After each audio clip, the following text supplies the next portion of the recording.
শুভ সকাল বন্ধুরা, আরেকটা নতুন পর্বে তোমাদের জানাই অনেক ভালোবাসা, অনেক স্বাগত। আই হোপ তোমরা অনেক ভালো আছো, সুস্থ আছো। আমি তো তার রূপকথা সুন্দরবনের ছোট্ট একটা গ্রাম থেকে বলছি। আমার ভিডিওটা যদি ভালো লাগে চ্যানেলটি সাবস্ক্রাইব করে পাশে থাকো, আর বেশি বেশি করে কমেন্ট করো, শেয়ার করো। সকালবেলা কিন্তু ঘুম থেকে রাস্তার দিকে বেরিয়ে দেখি খুব কুয়াশা পড়েছে, তাই কুয়াশার মধ্যে একটু হাঁটতে বেরোলাম রাস্তার দিকে।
আমি কিন্তু এখন চলে যাচ্ছি শাক তুলতে।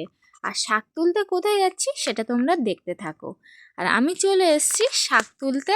আর এই শাকটার নাম কিন্তু মাটি পোড়া শাক। আমাদের এদিকে এই শাকটার নাম মাটি পোড়া শাক। আর আমি বিলে কিন্তু শাক তুলতে চলে এসেছি। এই যে দেখতে পাচ্ছ, খড় টড় সব সরিয়ে নিলাম, আর একদম কচি কচি শাক হয়েছে, আর দেখতেও খুব সুন্দর লাগছে, তাই আমি কিন্তু তুলতে বসে পড়লাম।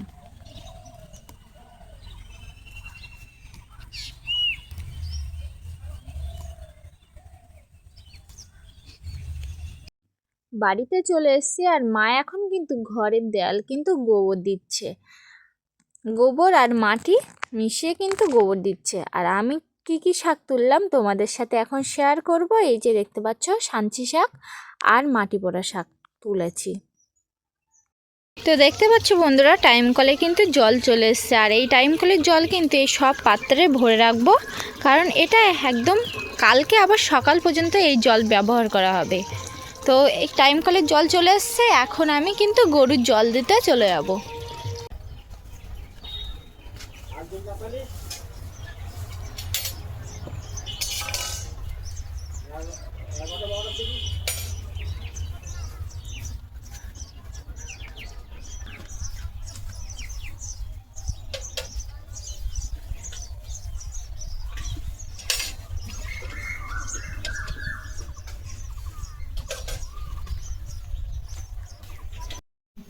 তো দেখো বন্ধুরা, এই যে শাক কিন্তু বেছে নেওয়া হয়েছে, নিয়ে ধুয়ে নেওয়া হয়েছে। আর এই কলা আলু দিয়ে পুঁটি মাছের ঝোল হবে। আর মা এখন রান্না করছে, যে ভাত রান্না হচ্ছে সকালের জন্য। কিন্তু মা ভাত তরকারি করে আমরা সবাই খাওয়া হয়ে গেছে আমাদের। আর এটা হচ্ছে দুপুরের রান্না, তাই তো মা? হ্যাঁ। তো দেখো বন্ধুরা, শাক ভাজা কিন্তু হয়ে গেছে। আর এদিকে কিন্তু কলা আলু মাছের ঝোল, আর এখানে কিন্তু টমেটোর চাটনি হয়ে গেছে। মা টমেটোর চাটনি করেছে আজকে। এখন আমি কলা গাছতলায় বসতে যাব, ওখানে 5G নেট চলে, তাই আমি যাচ্ছি। আমাদের জমির পাশে একদম।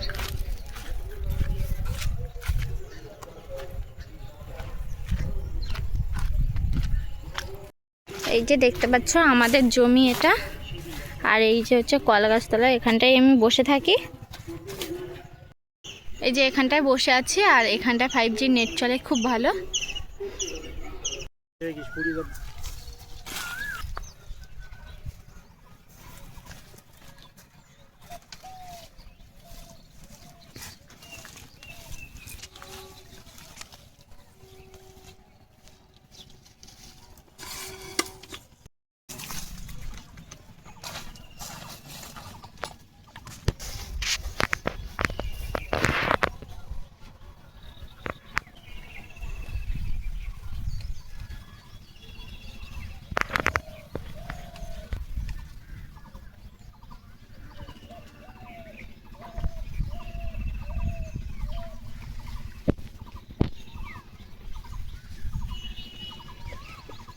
আমার মায়ের কিন্তু জমিতে সার দেওয়া হয়ে গেছে, শুধু এখন চাতরটা বাকি আছে, তাই আমার মা এখন চাতরে সার দিচ্ছে। আর আমার বাবা মানে দেখতে এসছে যে আমার মা ঠিকঠাক করে সার দিতে পারছে কিনা জমিতে, তাই ওই যে বসে আছে ছাতা নিয়ে।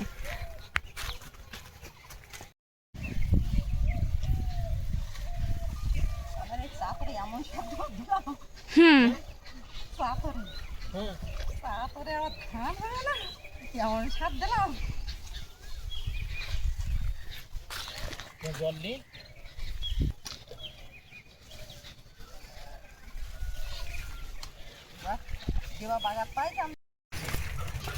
এখন দুপুর হয়ে গেছে, এখন গরুগুলো গোয়ালে বেঁধে দেবো, কারণ এখন 2:30 বাজে।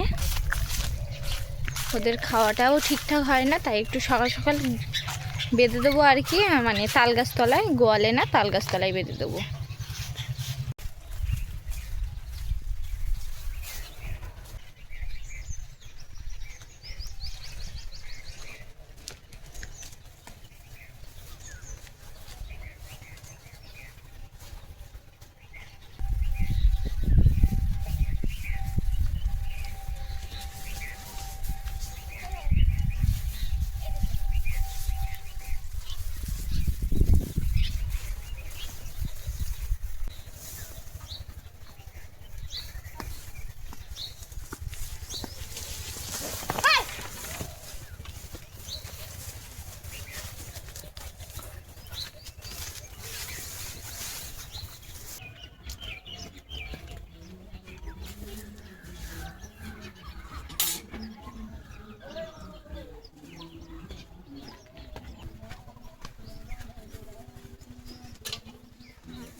তো দেখো বন্ধুরা, আমি কিন্তু গরুর কিন্তু জল দেওয়া হয়ে গেছে, আবার একটু পল দিয়ে এসছি, দিয়ে একটু উত্তরপাড়ার দিকে হাঁটতে যাচ্ছি।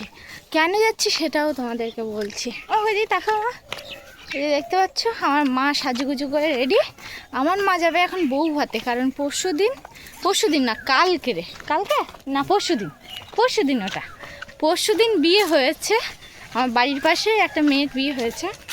আমার মা সেখানে গিয়েছিল, আজকে বউ ভাতের নেমন্তন্ন আছে, তাই একদম রেডি।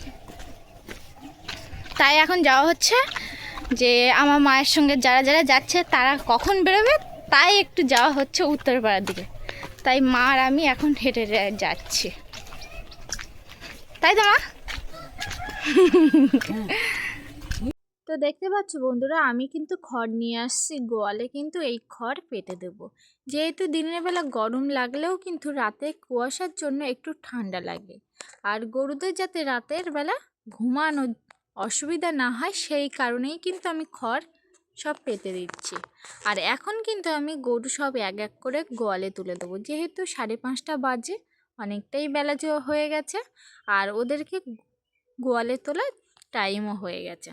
তাই আমি কিন্তু এক এক করে গরুগুলো সব গোয়ালে তুলে দিচ্ছি। আর আমি কিছুদিন অসুস্থ থাকার জন্য ঠিকঠাক করে আমি ভিডিও দিতে পারিনি, কিন্তু চেষ্টা করব আমি ঠিকঠাক সময় ভিডিও দেওয়ার, আর রোজ ভিডিও দেওয়ার জন্য।